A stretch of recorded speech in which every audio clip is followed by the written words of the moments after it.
જય રામાપીર। આજે 18 તારીખ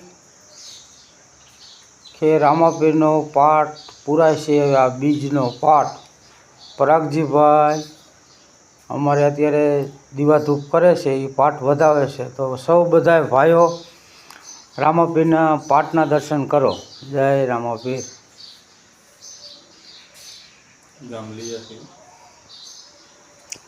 હા, ગામ લીયા સરાવરા રોડ માથે રામાપીર બાપાનું મંદિર છે। તો સૌ ભાવિ ભક્તો રામાપીર બાપાના પાઠના દર્શન કરજો।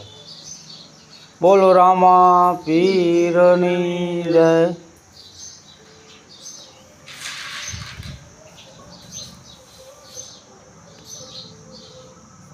કાંડું બંધ થઈ જાય। રામાપીરને કે આ રીતે હાથ કરવો પડે એ ખોટું કહેવાય મારા। હું એક ઠેકાણ નહીં, હું બધા ઠેકાણ હું કહીશ।